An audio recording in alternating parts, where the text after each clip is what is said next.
Fratres and Sorores, the Vice President of the Supreme Council of AMORC, Frater Cecil A.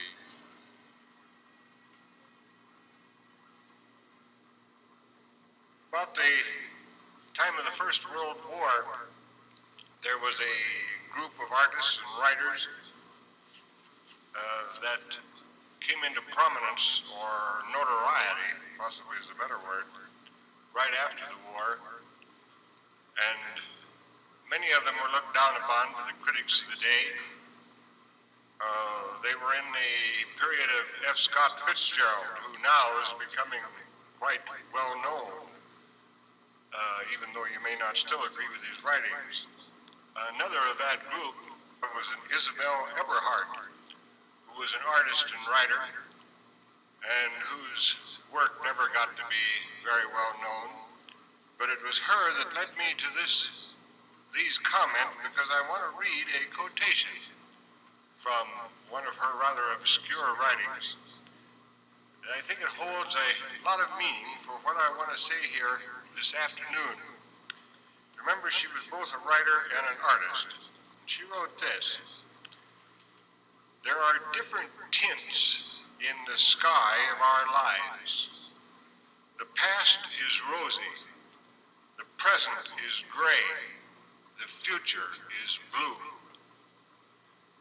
But beyond this blue, which shimmers before our eyes, there gapes an abyss without limits and without name, the abyss of metamorphosis into eternal life. The great charm of life comes perhaps from the certainty of death." Now, I believe you agree that there's a lot of thought in that, and that she was more than a superficial thinker. And it introduces the subject that I have proposed to talk about this afternoon, and that's the subject of immortality. In the course of Rosicrucian instruction, we probably receive more questions on the subject of incarnation and reincarnation than any other subject.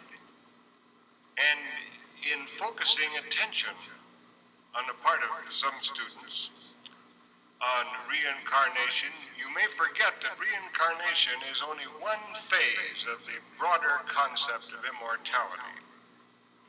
And that I'd like to talk about this afternoon. Although there is some type of answer to almost any question a human being can ask, for one question, there is no answer that is possible, and never has been. This question is, what happens after transition? It may be because of the lack of an adequate answer to this question that the possibilities of afterlife cause speculation and generate so much apprehension. The apprehension is a vain one, since death, or as we prefer to say, transition, is an inevitable end for all of us, which no type of reasoning or behavior will alter in the least degree. Transition should, however, never appear as an enemy, but rather as a comforter. In fact, the stimulation of living stems somewhat from the certainty that living does not go on indefinitely. If mortal things were to last forever, we would probably place less value on them. Thus it is that my attitude toward the supposed end of what we call life has always been one of curiosity, together with a feeling of assurance that with this end, certain mental confusions of this world will be clarified and false evaluations shown for what they really are. I certainly do not consider transition a finality, but rather an emergence from what we might term human or mortal adolescence. Nothing positively dies. It is we who go away and lose sight of that with which we have been accustomed. In the eyes of the infinite, today, tomorrow, and yesterday are a simple and single manifestation, regardless of where they occur. We should not consider death or transition as vindictive or awe-inspiring. There are many human beings living today who do little that is useful. They simply exist and pass the time to the extent that they are forced to do so by making a living and enjoying themselves. In spite of such a useless and I might say a blank life, these individuals experience little or no peace. They are afraid of death, yet it seems odd that these same people do not realize that what they do to pass the time until death comes is no more than a method to shorten the period that remains until death claims it. Many of these people cannot imagine transition coming to them at all. It is something that comes to somebody else, not a part of their experience. The permanent interruption of their earthly activities is beyond the power of their imaginations. What occurs at transition and afterwards has no conceivable shape that they can mentally picture. We are all familiar with those who remind us that since no one has ever come back from the other side to tell us what happens there, that it is logical to believe that either nothing happens or else it is not worth telling about. Incredulity has a way of making many people feel important. It gives some individuals a type of false superiority to say, if you want me to believe you, then prove it.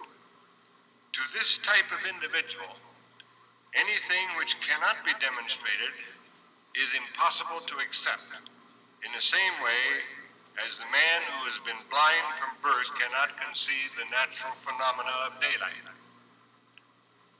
If you would ask one of these individuals if he has ever seen a star, the answer would be in the affirmative. But the affirmative will have no foundation, because no one on earth has ever actually seen a star. All that has been seen is the light that originated at the star many years ago. If some people are incredulous or ignorant about what goes on in the Earth's environment and in the universe, the physical universe, how much more incredulous will they be about what does not belong to the physical universe? The possibility of total extinction after transition is not proved by the presence or the absence of communication with those who have gone before. In fact, it is reasonable to believe that the souls of those who have passed through transition exist and affect the lives of those still in a physical body. But these souls can make little impression on mortals because our minds, for the most part, are geared to the material standards that effectively close our perception to the world familiarly known as the supernatural. We must bear in mind that transition is not in the end of our lives in the broader concept of the word. Transition is one episode, one phase of our development. It is a condition that exists continually. We begin to prepare for transition at the moment of birth, at the moment we become a living physical being. And our process toward achieving transition is the entire process of life itself. In one experience very close to transition, all that I experienced was a sensation of slipping quietly away into what I can best describe as a comforting, soothing stream. I did not frantically attempt to exert effort to remain alive. I had no apprehension. Nothing belonging to my material life, even the physical possessions that I most highly valued, seemed to matter in the least. I was comfortable. I was aware of a degree of serenity. On the other hand, I found the return to full consciousness and the convalescence which followed was a great deal harder to bear and extremely more painful than the close approach to transition which I experienced. It is because of this experience that I try to suppress. unhappy emotions when someone for whom I care ceases to live. I feel sure that the loved one is far better off than when coping with the cares of the world. As a matter of fact, if one gives the matter any thought, it is obvious that the average mourner is not considering the person who has passed through transition, but rather considering himself. Mortal bereavement is not generated by anxiety for the condition of the released soul or for anything beyond the grave. Had I actually passed through transition from that hospital bed some years ago, I am of the firm conviction that one of my greatest experiences would have been a true perception of the futility of worldly cares and ambitions, and especially of grieving about things over which I have no control. I would also have learned the true meaning of infinite wisdom and peace of mind. As it is, I cannot prove whether or not my concept or my theory is true, but of one thing I am sure. Once our immortal souls have left our mortal bodies, they have discarded these bodies forever. That is, we can grow in wisdom and infinite consciousness and prepare ourselves for experiences in the material world again, but our new incarnation will be in another medium. The physical body we now occupy is provided only for the experience of this one lifespan, even though that concept is contrary to many religions, and I think it should give considerable solace to those who, like myself, have experienced the deformity. I am not going to attempt to analyze the subject of immortality this afternoon by restating existing philosophical or religious theories, but rather to try to stimulate the thinking of you who may wish to contemplate the depth of this subject. Immortality should be approached as an attempt to better understand our inner selves and as one of the significant attributes and manifestations of the soul. It has been repeatedly expressed in the Rosicrucian teachings that the soul is the one channel by which we have direct contact with those forces and sources which lie outside the material field. Immortality has been looked upon by man practically since he was a thinking being as the greatest mystery of all mysteries. That the human being should cease to function as such, and the remnant of what was a human being should be no more than a collection of material in the shape of a human body, has been a perplexing problem to all thinking men in all times. About what may have happened to the particular human being who has passed through transition, there has grown a great literature and tradition in legend and speculation. When we face the facts honestly, we know that these legends and explanations are still within the realm of hypothesis. No man has ever answered to the satisfaction of all human beings the riddle of immortality. Possibly one reason why we have never proved anything is the fact that we are unwilling to accept the realization that the life force, or soul, when manifesting through the human body, is screened by the biological entity. We do not have the ability to perceive the soul directly as a pure entity in itself. If we are to perceive the soul itself, we are going to have to perceive it through the inner eye, through the channel of intuition, through the process which Rosicrucians refer to as the ability to comprehend intuitively knowledge and experience that exists outside the scope of our objective perception. I believe that most schools of thought will concede that the soul is non-material, but as long as it exists in the human body, it manifests through that body, and our realization of its manifestation is like the realization of visual perception through a colored glass. We judge what we see through the colored glass by the effect of the color within the glass itself, and so the soul is judged as we see it through the behavior patterns of a human being and not by the soul in its purest separate state.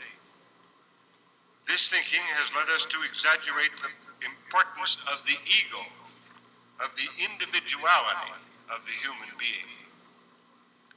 The human being develops an individuality which is characterized by a certain set of behavior patterns. Within the process of that development, the individuality creates its own ego, which it deludes itself into believing is the true self. The real entity or personality at the core of the existence of self is the soul, not the ego. That the ego is substantially a creation of our knowledge and experience, comprising a set of habit patterns developed primarily through our reactions to objective perceptions, makes it somewhat different from the soul, which existed prior to the ego. The ego develops with the growth of the consciousness of self. The soul is the life entity and being which existed prior to human consciousness within the physical body. It is considered as fact by many individuals who believe in immortality that the ego also has eternal existence as an individual entity. Here we arrive at a field of considerable controversy as to whether there is personal immortality or a form of immortality which is a continuation of a force rather than an individual unit. I am of the personal opinion, and I repeat, this is a personal opinion, that neither school of thought conveys a true picture, that we are only limiting our concepts when we even ask the question whether immortality is personal or impersonal. The concepts of personal and impersonal are concepts of our own ego, of the habit patterns which we have created here on earth as we live as a physical entity and have nothing whatsoever to do with the true pattern of ourselves, the individual soul, which is not restricted to a limitation of being either personal or impersonal. I believe our egocentric concepts have led us to form many false conclusions. And one is that this ego developed in a lifetime at transition is transferred into another environment or area where it continues to function just as it did here. It is possible that the concept of immortality, being either personal or impersonal, may be an illusion of our objective minds. Our concern with the individual life which we lead causes us to exaggerate the importance of our individuality, and our method of living as individuals causes us to place a substantial value upon the importance of ourselves as individuals. Could it not be that the soul, having incarnated in a body, absorbs the experiences of this ego formation and inculcates those experiences into a composite personality?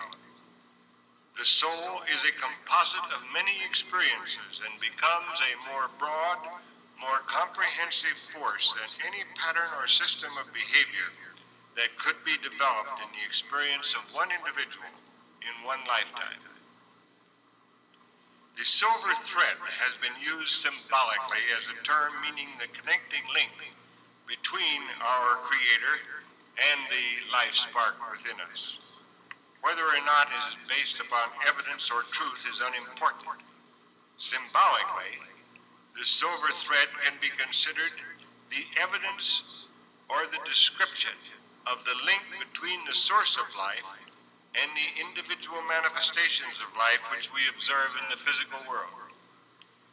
If we visualize or conceive the original source of all force and energy as being another world in which the origin of this force resides, then we can also conceive that the cosmic, which is a composite term applied to this source of energy, is the point at which the symbolic silver thread has its origin.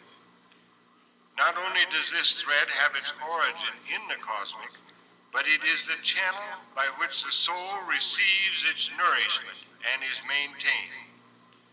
From this cosmic unity or center there springs innumerable threads that reach out to individual manifestations of life, and there, at the termination of each thread, is a manifestation of life that we are conscious of it and as we perceive it in physical form.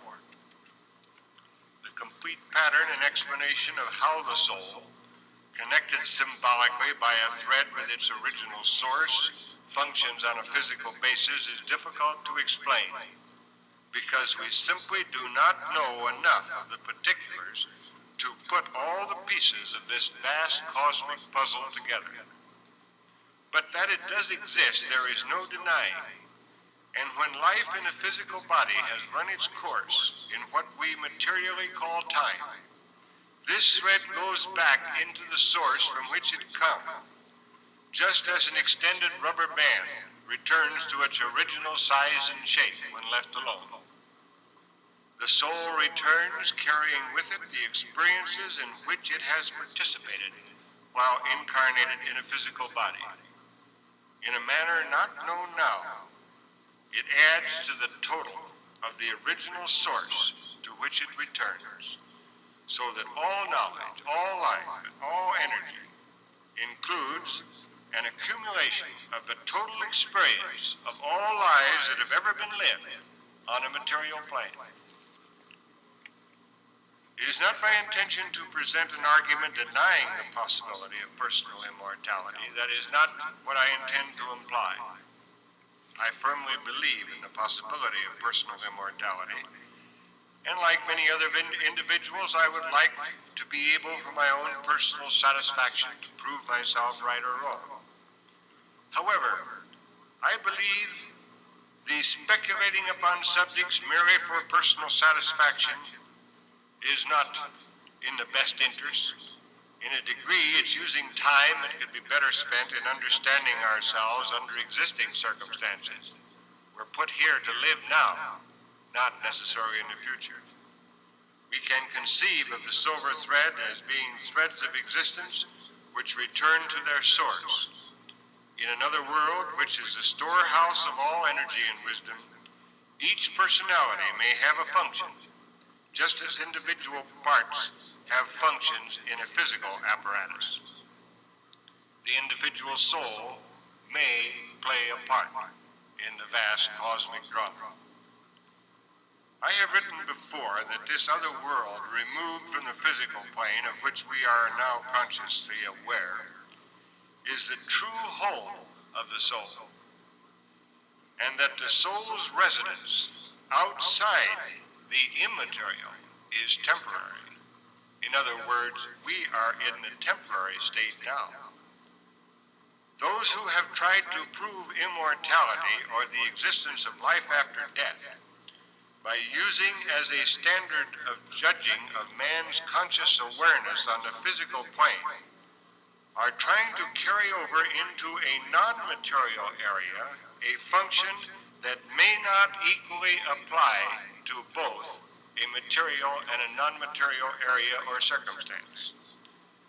The manifestation of life that have passed over into this higher plane are different in that they are no longer primarily entities in the sense that we consider a physical entity completely isolated insofar as being connected with other entities. I believe that if individual consciousness in any sense of the word continues in this other life, the souls that now dwell in another plane are involved in functions of which we can have no idea.